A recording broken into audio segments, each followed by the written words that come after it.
Yogi, come on. Okay, all right, Go sit down. Greetings, I'm Stacy McCarthy and welcome to today's yoga tutorial. The pose we're doing today is in the category of arm balancing and it's a very accessible one. It is called Vashistasana, the name of a sage. The contraindications for this one are really if you have carpal tunnel syndrome, your wrist and maybe your shoulders are a little tender, take the modified version and build up from there as you start to heal. So let's begin in a tabletop position. We'll take it step by step.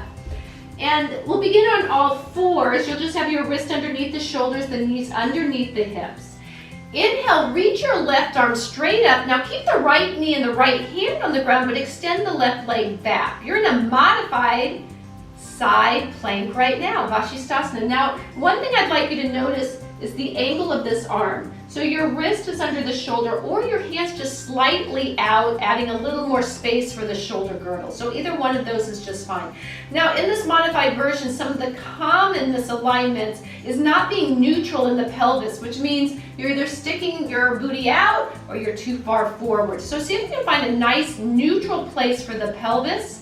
And now, if you need to bring more strength to it, you'll begin to stack your feet now, one on top of the other, and already you might be feeling, more challenging. I'm really having to use a lot of strength. If you want to bring a little more challenge to the balance of this pose, you can bring your foot, the left foot, to the upper inner right thigh and find tree pose. Now notice how the right hip may want to sag, so lift the right side waist up.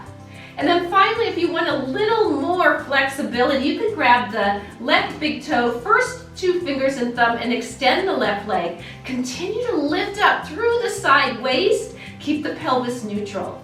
Slowly release the leg, come back onto your knees, and then take the pose of a child, Balasana, as a nice transition pose. You may notice that this pose requires quite a bit of strength, especially through the side body. It's a pose that I really, really love because we do so much work with the front of the abs and the back core, and this one is really working with the side. So this is Vashistasana. It's a side plank pose. Thank you for watching. Please remember to subscribe, comment, and like, and I will see you next time for our yoga tutorial.